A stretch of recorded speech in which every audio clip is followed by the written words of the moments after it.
Sending that wedding invitation was a massive mistake.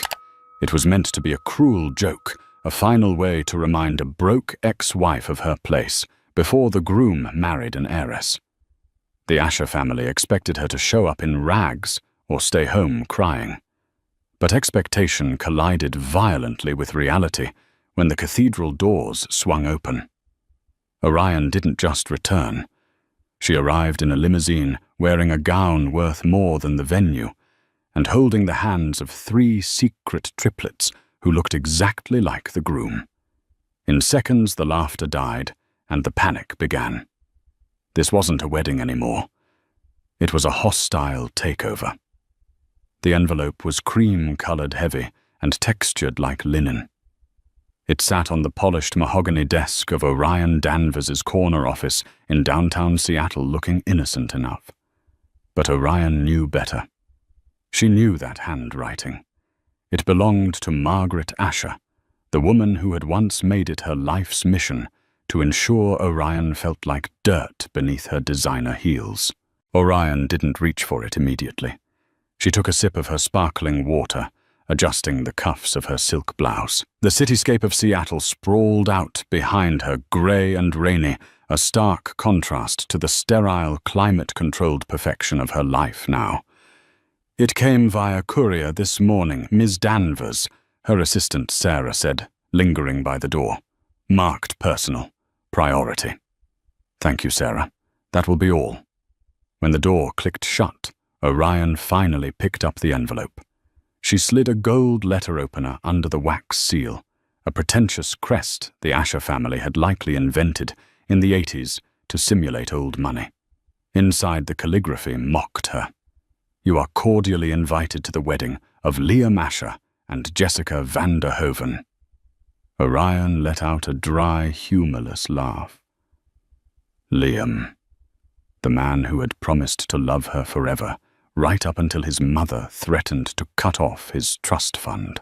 The man who had stood by silently while Margaret threw Orion's bags onto the rainy driveway 3 years ago, screaming that she was a gold-digging leech who would never amount to anything. There was a handwritten note tucked behind the RSVP card. It was in Margaret's jagged, aggressive script. "Orion, dear, we thought it would be Christian to invite you.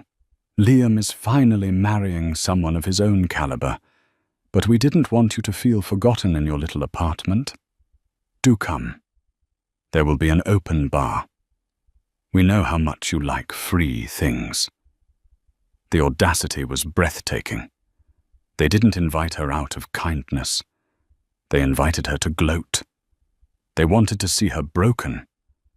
They wanted to see if she was still the terrified, weeping, 22-year-old waitress Liam had married in secret. They wanted to parade Jessica van der Hoven, an oil heiress with more plastic surgery than personality, in front of her face. They thought she was still broke. They thought she was still alone. Orion's hand instinctively went to the framed photograph on her desk. It wasn't facing the door. It was for her eyes only. In the photo, 3 toddlers with curly brown hair and bright green eyes were laughing on a beach. Noah Oliver and Henry. The Asher triplets. Liam didn't know. Margaret didn't know. When they had kicked her out that night, Orion had been 6 weeks pregnant. She had tried to tell Liam in the driveway, grabbing his arm as the rain soaked her cheap coat. "Liam, please, I have to tell you something."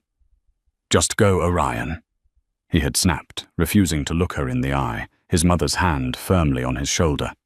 "It's over. Stop making a scene." So she went. She went, and she starved, and she worked 3 jobs, and she built a company from the ground up while raising 3 boys who looked so much like their father. It sometimes made her heart stop. She had founded Aura, a boutique tech consultancy that had recently been acquired for a sum that would make the Asher family's fortune look like pocket change. But she had kept her name out of the press. She used a holding company. To the Ashers, she was a ghost. and now the ghost was being summoned. Orion picked up her phone. She dialed a number that few people had. "Harrison," she said, when the deep voice answered. Harrison Blackwood, one of the most feared corporate litigators in New York, and incidentally the man who had helped Orion structure her company sale. He was also her date for the weekend, though he didn't know it yet. "Orion," Harrison's voice was warm. "To what do I owe the pleasure? Please tell me you're not suing anyone yet." "No lawsuit," Orion said, her eyes hardening as she looked at Margaret's cruel note. "But I need a favor. Do you have a tuxedo?" "I own 5. Why?" "I have a wedding to attend in the Hamptons, and I need you to help me destroy the groom." There was a pause, and then she could hear the smile in Harrison's voice. "I'll fuel the jet." The Asher estate in the Hamptons was exactly as Orion remembered it, ostentatious, loud, and trying too hard. White tents billowed on the great lawn, imported swans floated in the artificial lake, and security guards with earpieces roamed the perimeter like Secret Service agents. It was the social event of the season. Senators, tech moguls, and old money socialites were all there sipping champagne and whispering about the merger of the Asher and Vanderhoven families. In the bridal suite, Margaret Asher was fixing Jessica's veil. "You look perfection," Margaret purred, smoothing the lace. Finally, a woman worthy of the Asher name, not like that gutter trash Liam picked up last time. Jessica giggled, checking her reflection. Did she actually RSVP that waitress? She did. Margaret smirked. I honestly didn't think she'd have the nerve, but she's probably coming for the free food. I told security to keep an eye on the silverware. "Oh my God, Margaret, you are terrible." Jessica laughed. "I hope she wears something from a thrift store. It'll make for great photos." Downstairs, the ceremony was about to begin. The guests were taking their seats. Liam Asher stood at the altar, looking handsome but nervous. He adjusted his tie, sweating slightly in the midday sun. He kept glancing at the back rows, scanning the crowd. He told himself he wasn't looking for Orion. He told himself he didn't care. But guilt is a heavy ghost. The organ music began. The crowd hushed. But just before the bride was set to emerge the heavy oak doors at the back of the garden, usually reserved for the family, entrance swung open. It wasn't the bride. A collective gasp rippled through the crowd. A sleek matte black limousine had pulled right up to the garden entrance, bypassing the valet. The driver, a mountain of a man, stepped out and opened the rear door. First came the shoe. A red-soled stiletto that cost more than most people's cars. Then the leg. And then Orion Danvers stepped out into the sunlight. She was wearing a blood-red gown, silk, cut on the bias, clinging to every curve of her body, like liquid fire. It was inappropriate for a wedding. It was aggressive. It was magnificent. Her hair, once frizzy and unmanageable, fell in sleek, expensive waves down her back. Diamonds, real ones, heavy and cold, glittered at her throat. But she wasn't alone. She turned back to the car and extended her hand. "Come on, boys," she said, her voice carrying through the sudden silence of the garden. "Chin up, just like we practiced." Out of the car hopped 3 little boys. They were dressed in miniature custom-tailored tuxedos that matched the groom's. They had the same dark, curly hair, the same sharp jawline beginning to form, the same piercing green eyes. Noah, Oliver, Henry. The crowd murmured. The whispers started like a brush fire. Who is that? Are those... They look exactly like Liam. Orion didn't look at the guests. She didn't look at the altar. She walked down the center aisle, not waiting for an usher. She held the hands of Noah and Oliver, while Henry walked confidently ahead. She looked like a queen, returning to execute a rebellion. At the altar, Liam's face went white. The blood drained from his cheeks so fast he swayed on his feet.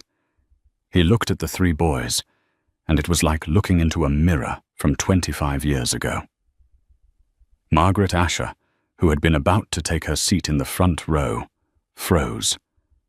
Her champagne flute slipped from her fingers and shattered on the stone paver. The sound was like a gunshot in the silence. Orion stopped 2 rows from the front. She looked directly at Margaret, then at Liam. She smiled, but it didn't reach her eyes.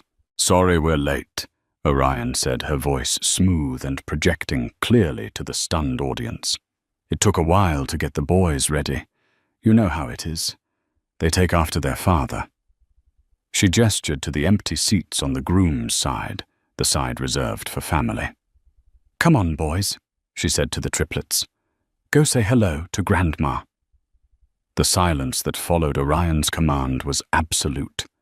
Even the birds in the meticulously manicured hedges seemed to stop singing. The only sound was the gravel crunching beneath the small patent leather shoes of Noah, Oliver, and Henry as they took a few tentative steps toward the woman who had just dropped her champagne glass. Margaret Asher stood frozen, her mouth slightly agape, her eyes darting between the three boys and her son at the altar. Her brain was trying to process the impossible, trying to find a lie that could cover the glaring biological truth standing in front of 300 of New York's elite. Noah, the boldest of the three, tilted his head. He looked at Margaret with the innocent curiosity of a 3-year-old. "Are you Grandma?" he asked. "Mommy says you're scary." A ripple of nervous laughter cut through the crowd. Someone in the back row actually choked on their drink. Margaret's face turned a violent shade of crimson. "Get them out of here," she shrieked, her voice cracking. She pointed a trembling finger at security. "Security! Remove this woman and her hired actors immediately. This is a prank, a sick, twisted prank." 2 large security guards stepped forward, looking uncertain. They looked at Orion, who stood like a statue of retribution in her blood-red gown, and then at the boys, who were unmistakably Asher clones.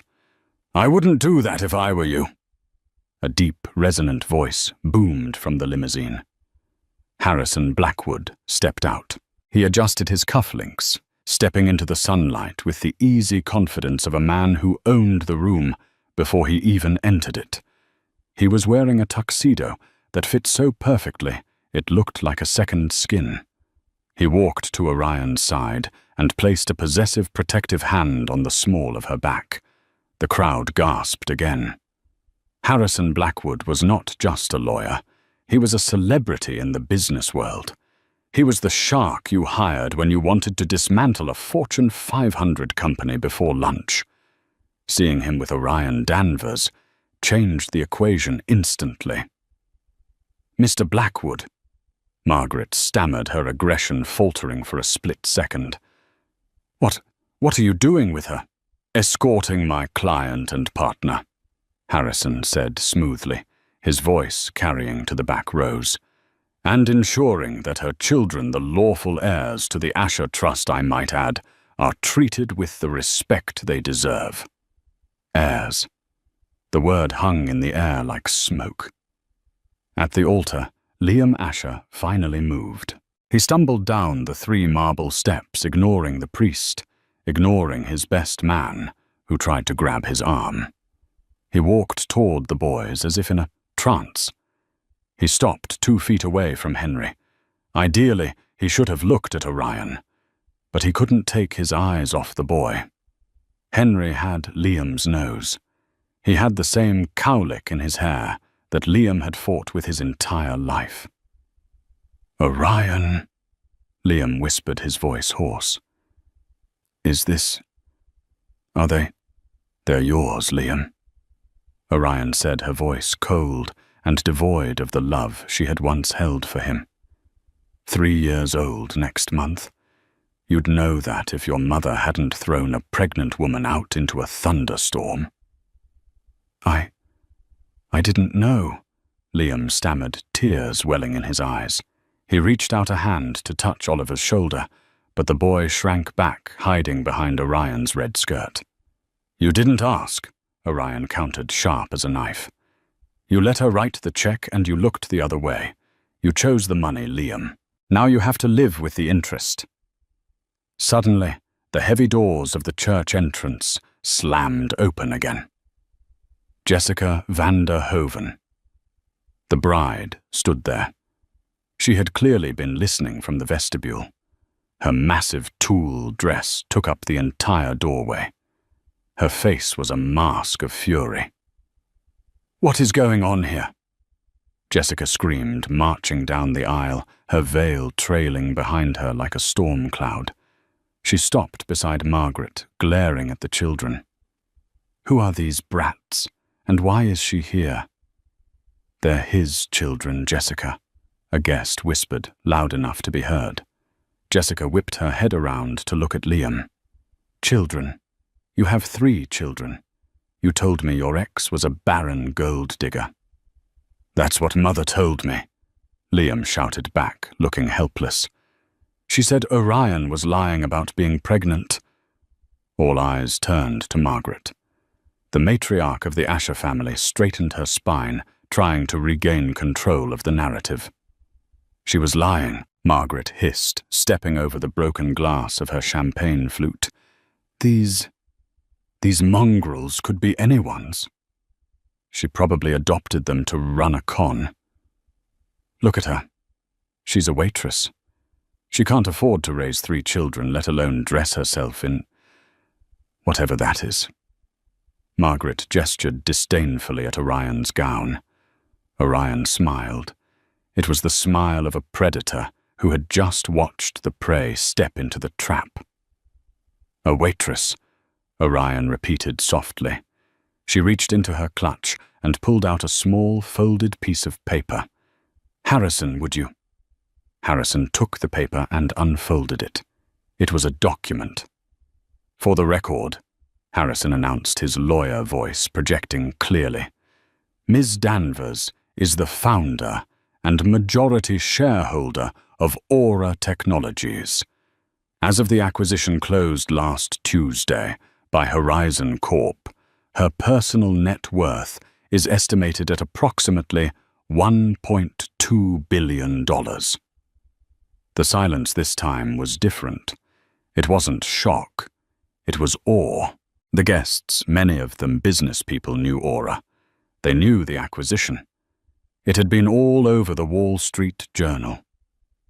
"Billion," someone whispered. "She's richer than the Ashers," another voice muttered.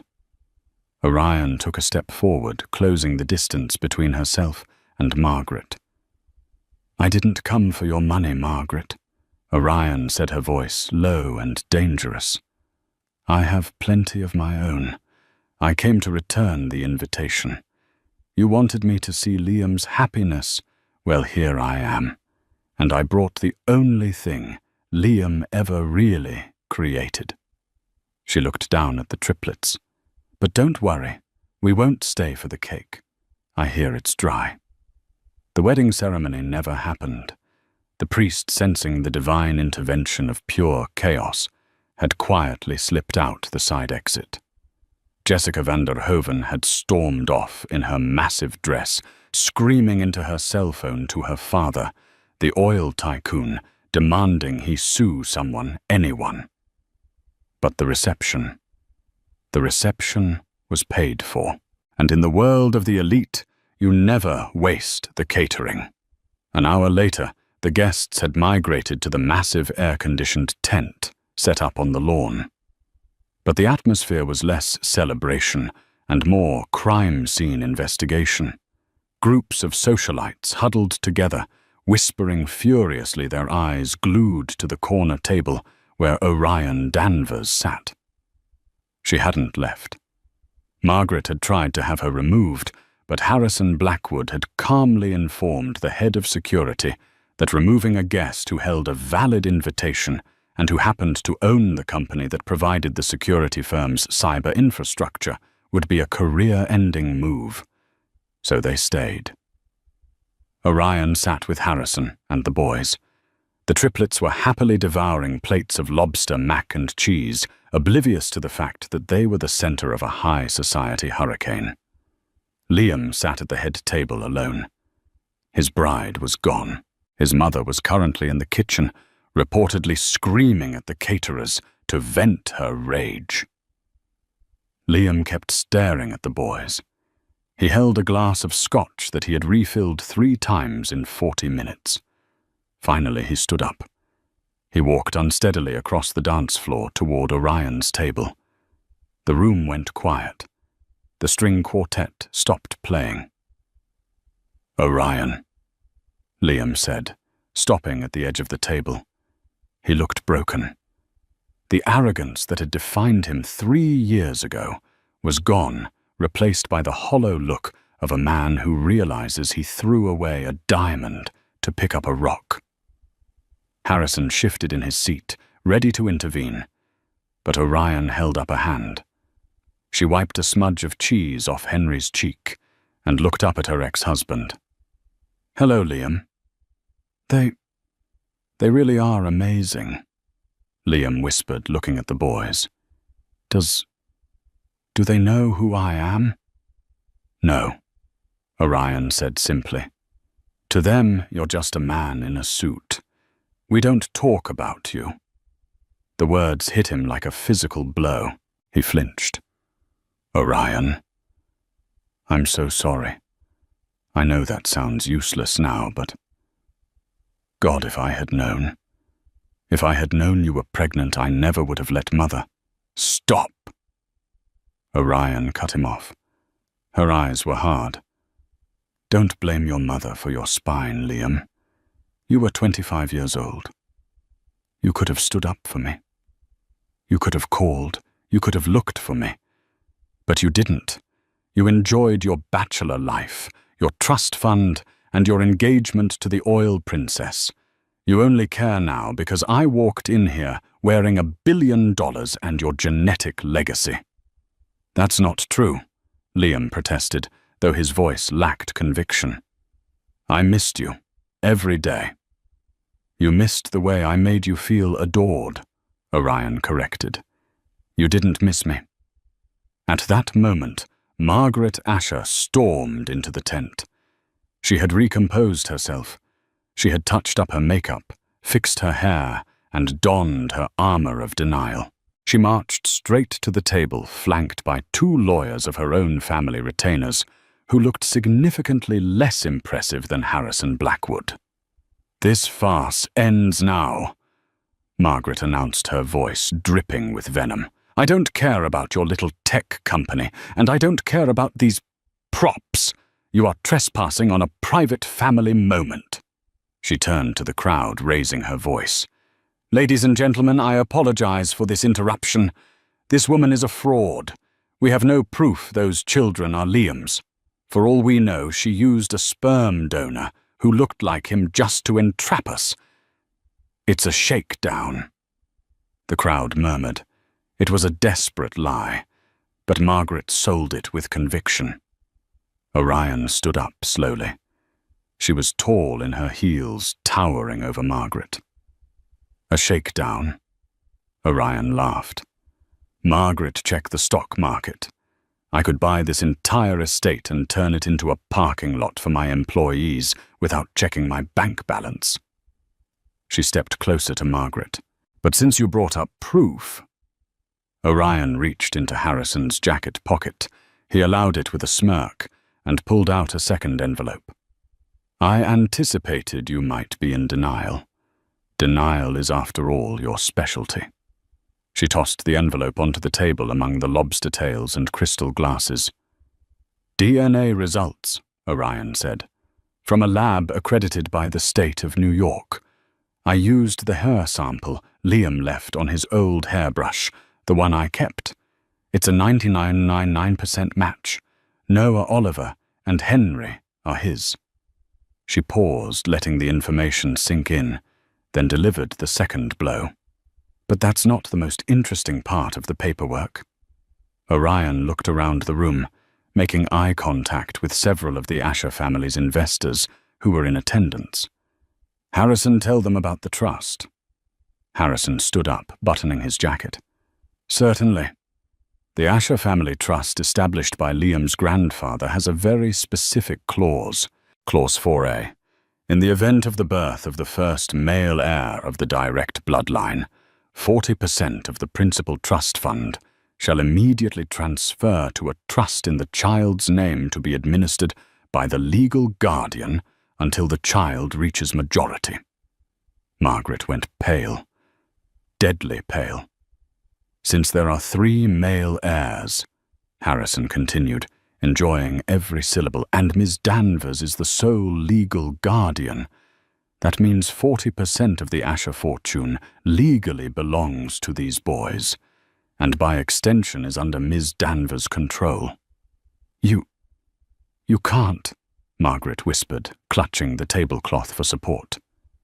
That money, that's our money. It was, Orion said, picking up her glass of champagne and taking a sip.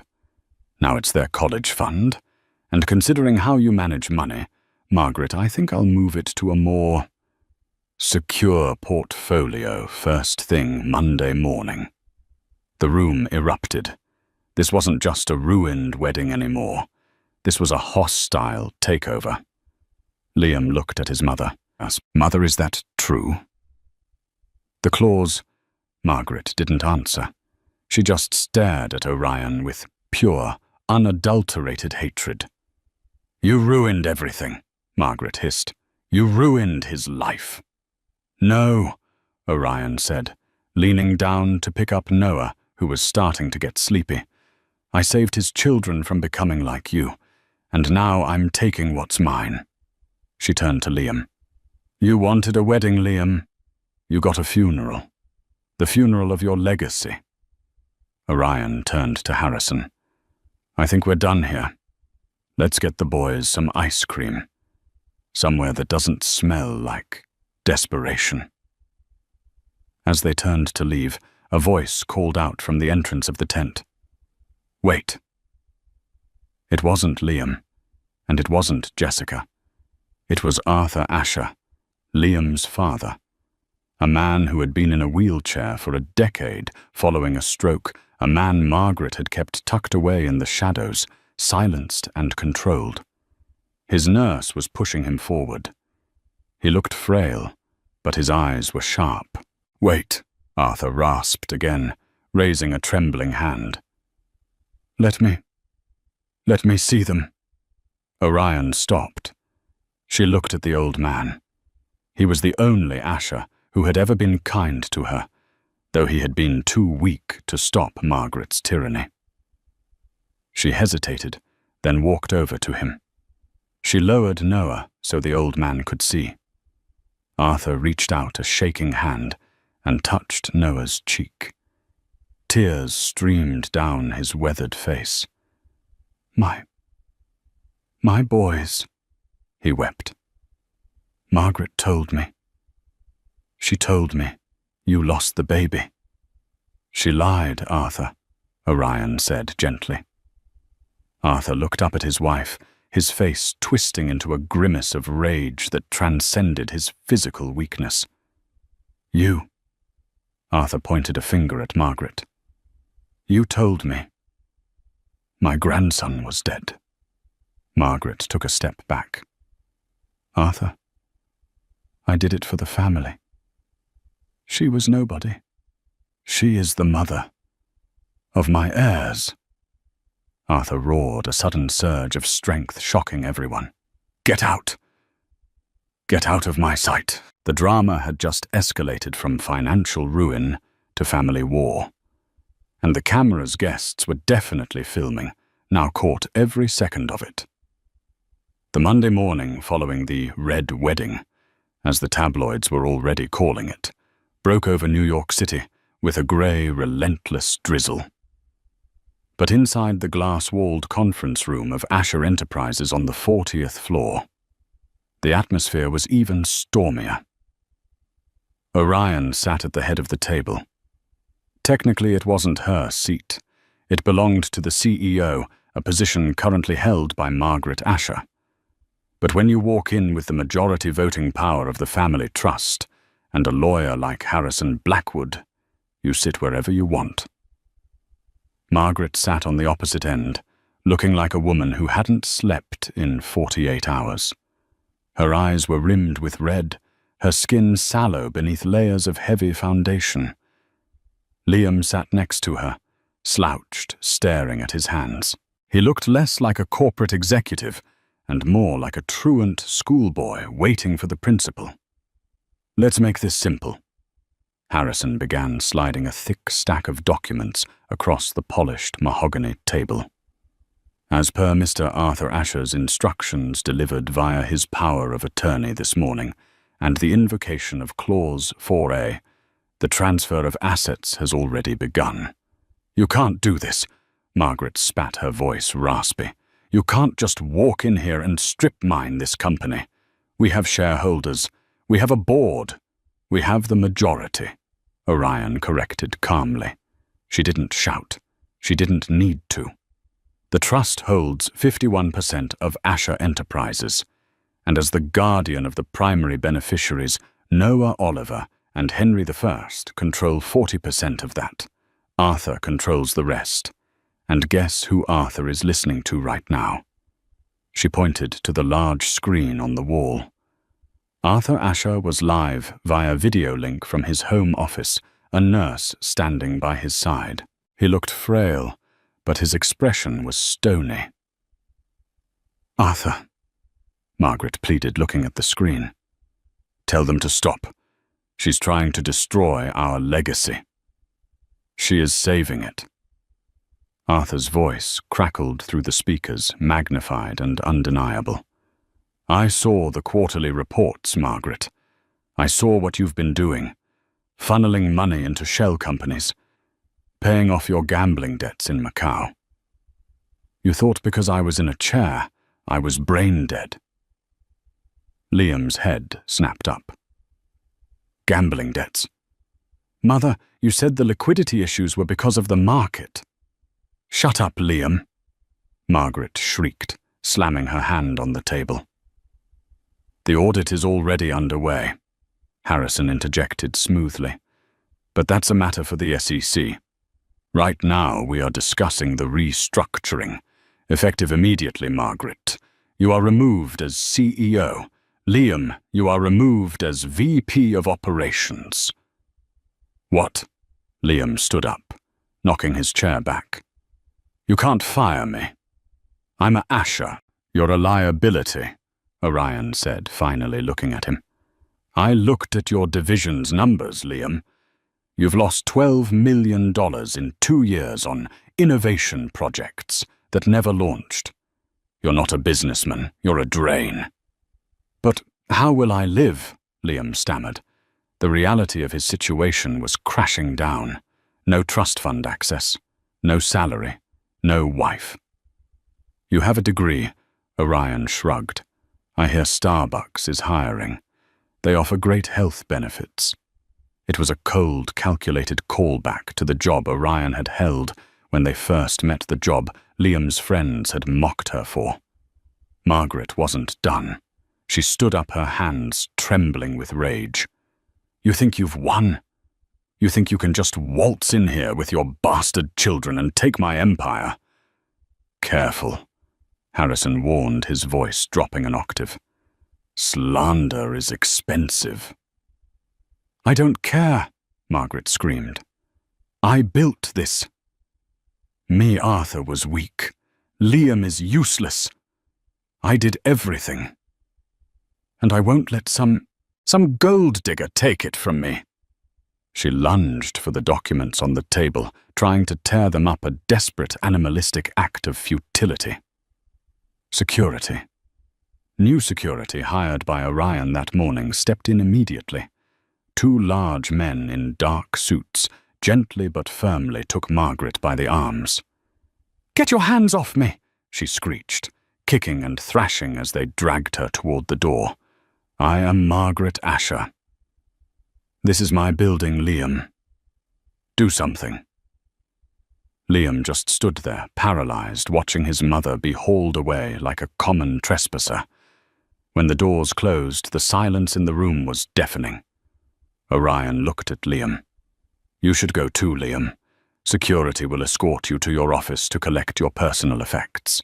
You have 1 hour." "Orion," Liam whispered, his eyes pleading. "Please, I'm the father of your children. Doesn't that mean anything?" "It means," Orion said, standing up and smoothing her skirt, "that I expect you to be a better man eventually, for their sake. But until you grow up and stop hiding behind your mother's checkbook, you stay away from my boys." As Liam was led out, defeated and broken, Orion slumped back into the chair, letting out a long breath. Her hands were shaking slightly. "You okay?" Harrison asked, placing a hand on her shoulder. "I hate this," Orion admitted quietly. "I hate that it had to be this way. I didn't want a war, Harrison. I just wanted them to leave me alone." "They started it," Harrison reminded her. "You just finished it." But the war wasn't over. Margaret Asher was down, but a cornered animal is the most dangerous kind, and she was about to prove that there was no depth she wouldn't sink to. 3 days later, the victory champagne had turned sour.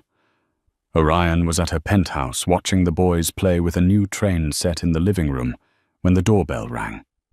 It was late past 9 p.m. She checked the security monitor. It wasn't food delivery. It was a man in a trench coat holding a tablet. A process server. Orion opened the door, a bad feeling settling in her stomach. "Orion Danvers?" the man asked. "Yes. You've been served." He handed her a thick manila envelope and walked away without another word. Orion tore it open right there in the hallway. As she scanned the legal jargon, her blood turned to ice. Emergency motion for full custody. Plaintiff Liam Asher. Co-plaintiff, intervener, Margaret Asher.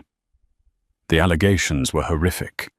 They claimed Orion was mentally unstable, that she had kidnapped the children and hidden them for 3 years, and most damningly that her current lifestyle as a high-powered CEO made her an absentee mother who relied on unvetted strangers to raise the heirs. But the worst part was the evidence. Attached to the motion were photos. Photos of Orion from 3 years ago working late nights at the diner, looking exhausted and disheveled. Photos of her leaving the boys at a daycare center in a rough neighborhood because it was all she could afford at the time. The caption read, "Child endangerment and neglect."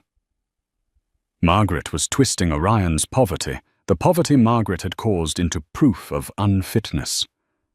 Orion's phone rang. It was Harrison. "Don't read the news," Harrison said immediately.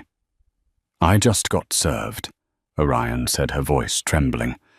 "Harrison, they want the boys. They're suing for full custody." "I know," Harrison said, his voice tight. "And they've launched a media blitz. Margaret is on primetime live right now. Turn on the TV." Orion grabbed the remote. She didn't want to, but she had to see. There on the screen sat Margaret Asher.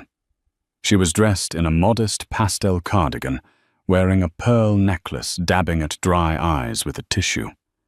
The interviewer, a sympathetic woman named Diane Sawyer Wannabe, leaned in close.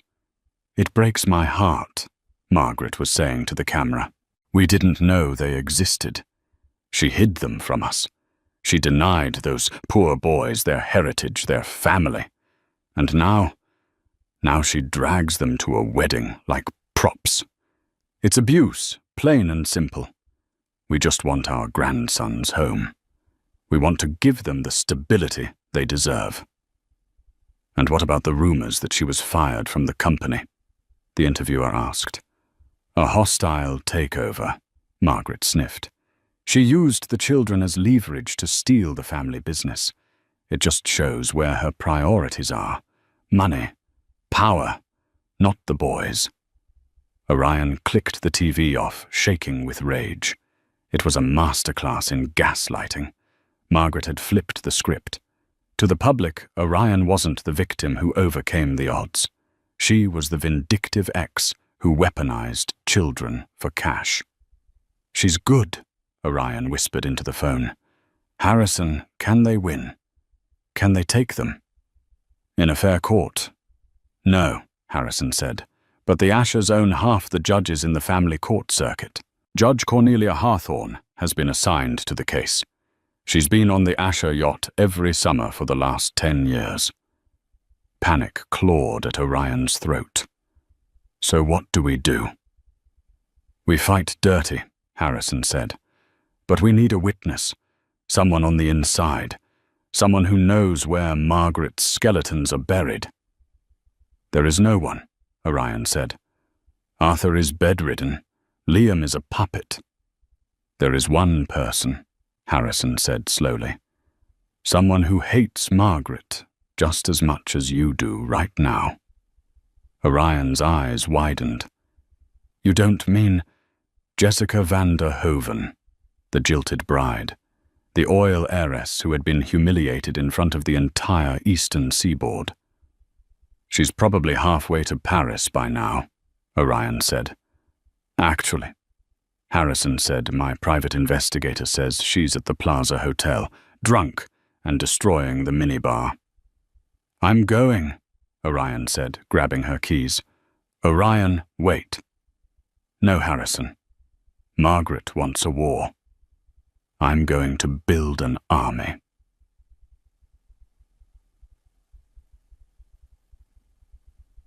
Orion found Jessica van der Hoven in the royal suite of the Plaza.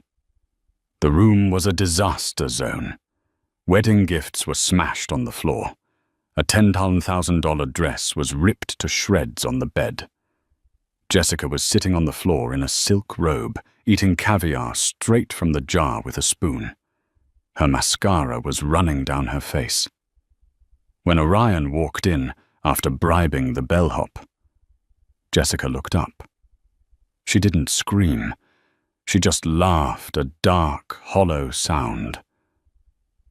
"Well," Jessica slurred, "if it isn't the woman of the hour. Come to gloat, or did you bring more secret children?" "I brought a proposition," Orion said, kicking a piece of broken crystal aside and sitting on the velvet sofa.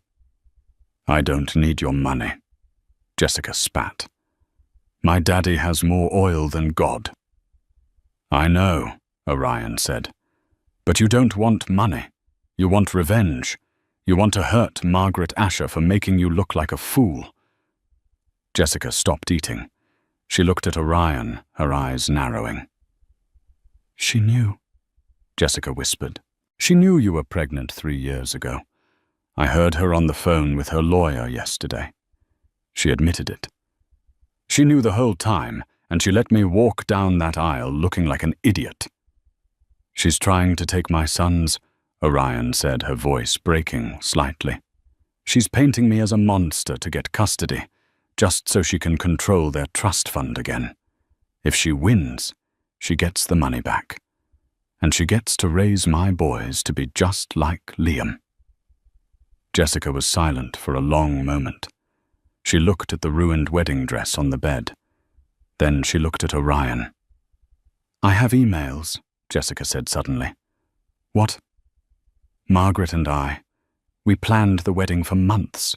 She sent me emails about you, about how she paid off the doctor to falsify your medical records 3 years ago to convince Liam you weren't pregnant, about how she bribed your landlord to evict you." Orion felt the blood rush in her ears. "You have proof of that.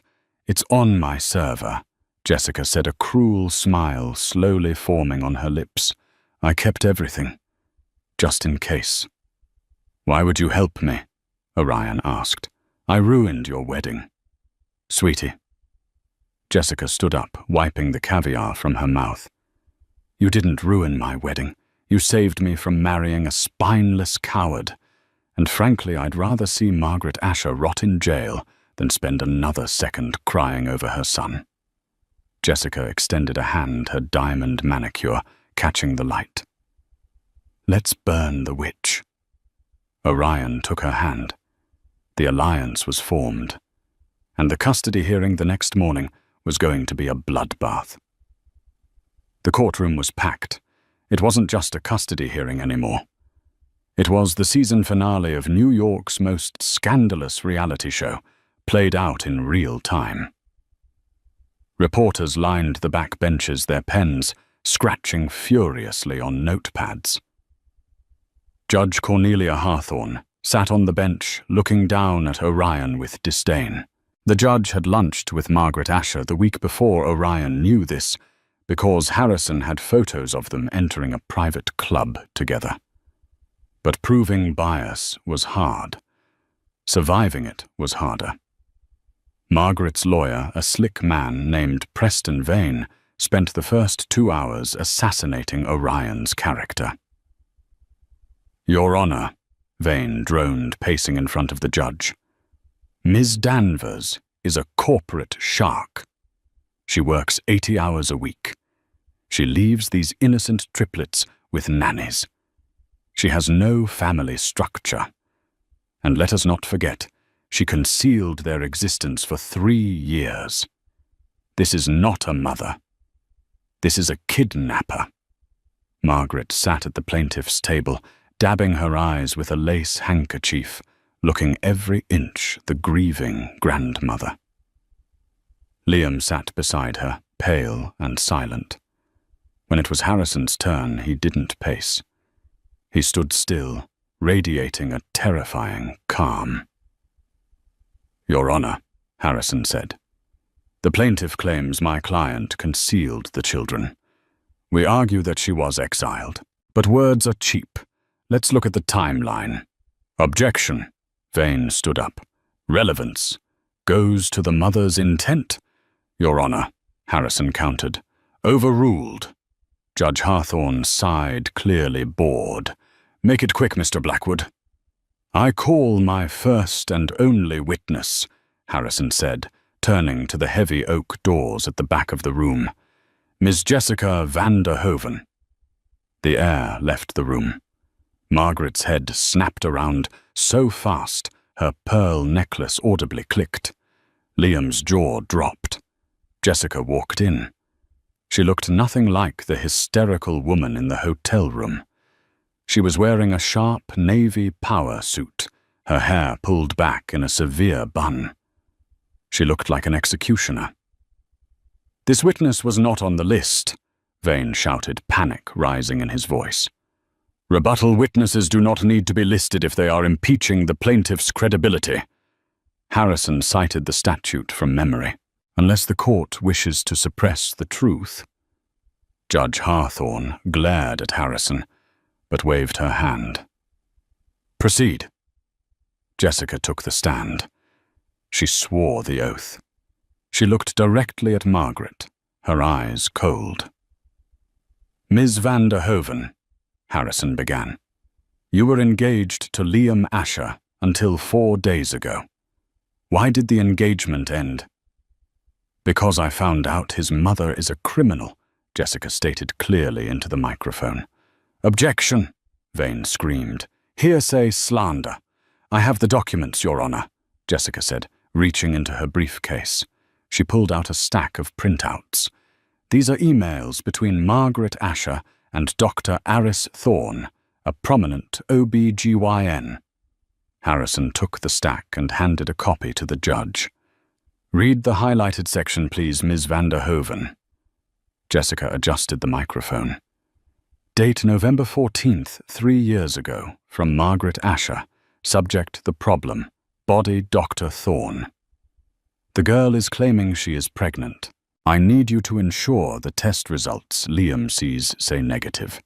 I don't care what the blood work actually says. Fix it. The wire transfer of $50,000 is pending.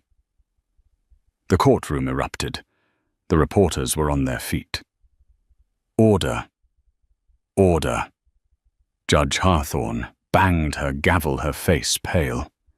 She was looking at the email. It was authenticated. It was undeniable. She faked the medical records, Harrison said, his voice booming over the noise.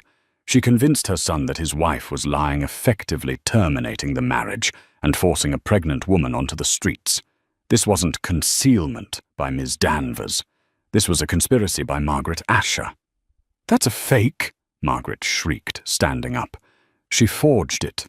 Arrest her. I didn't forge it, Margaret, Jessica said calmly. You forwarded it to me last month when we were laughing about bullet dodging over wine. You bragged about it. Harrison wasn't done. Your Honor, we also have a sworn affidavit from the landlord of Mitz, Danvers' apartment complex, 3 years ago. He states that a woman matching Margaret Asher's description paid him $5,000 to evict Miss Danvers illegally in the middle of winter. Harrison walked over to the plaintiff's table and looked down at Liam. And you, Harrison said softly. You let it happen. You believed the lie because it was convenient. Because it was easier to be rich and single than to be a father and poor. Liam put his head in his hands and began to sob. Judge Hawthorne looked at the press gallery. She looked at the furious public scrutiny that was about to rain down on her courtroom. She knew she couldn't save Margaret Asher. Not this time. The motion for custody is denied with prejudice. The judge ruled, her voice tight. Furthermore, in light of the evidence presented regarding fraud and medical record tampering, I am referring this matter to the district attorney's office for immediate criminal investigation. No, Margaret screamed as the bailiffs moved toward her. I am a Asher. You can't touch me. I own this city. Not anymore, Orion said from her seat. She stood up, tall and victorious. Margaret was handcuffed in front of the press. As they led her out, she looked at Liam, expecting him to intervene. But Liam didn't move. He was looking at Orion. He mouthed 2 words. I'm sorry. Orion didn't respond. She just turned to Harrison and Jessica. Let's go home, she said. 1 year later. The headline on Forbes magazine featured a woman in a white power suit standing in front of a skyscraper with 3 little boys playing at her feet. The new Asher standard. How Orion Danvers rebuilt an empire and raised a family. Things had changed. Margaret Asher was currently serving a 5-year sentence in a minimum security federal facility for fraud, embezzlement, and bribery. She spent her days sorting mail and complaining to anyone who would listen that she was a victim of a conspiracy. No one listened. Arthur Asher had passed away peacefully in his sleep 6 months after the trial. In his will, he bypassed Liam entirely. He left his remaining shares of the company and the family estate in the Hamptons to my grandsons Noah Oliver and Henry, under the stewardship of their mother, the only Asher with a backbone. Liam Asher was not destitute, but he was humbled. Orion had given him a job, not as an executive, not as a VP. He was the assistant manager of the company's charitable foundation. He worked 9 to 5. He took the subway. And every other weekend, under strict supervision, he was allowed to take the boys to the zoo. He was learning slowly what it meant to be a father. He was learning that respect is earned, not inherited. Jessica van der Hoeven had surprised everyone. She didn't go back to the oil fields. She invested her settlement money into a startup, a digital security firm specializing in detecting corporate fraud. She and Orion met for lunch once a month. They weren't best friends, but they were allies. War buddies. And Orion. It was a Sunday afternoon at the Hamptons estate, now renovated to remove all the gold leaf and pretension. The garden was filled with laughter. Noah, Oliver, and Henry were chasing a golden retriever through the sprinklers. Orion sat on the veranda sipping iced tea. Harrison Blackwood sat next to her, his hand resting comfortably over hers. They weren't rushing anything. They didn't need to. They had time, and they had peace. "You know," Harrison said, watching the boys. "The board wants you to run for Senate next year." Orion laughed, leaning her head on his shoulder. "Let's survive potty training first, counselor. Then we'll take over the world." She looked out at her sons, happy, safe, and loved. She had walked through fire, faced down billionaires, and rewritten her destiny. She wasn't the broke waitress anymore. She was the matriarch, and God help anyone who tried to mess with her family again. And that is the story of how one woman turned her humiliation into a billion-dollar victory.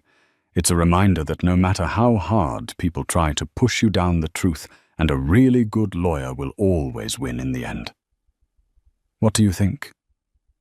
Did Margaret get off too easy with 5 years? Should Orion have forgiven Liam, or was making him work for her, the ultimate revenge? Let me know your thoughts in the comments below. I read every single one. If you enjoyed this story of justice served cold, please hit that like button. It really helps the channel grow. And if you haven't already, smash that subscribe button and ring the notification bell so you never miss a new story. We upload brand new drama every single day. Thanks for watching, and I'll see you in the next one.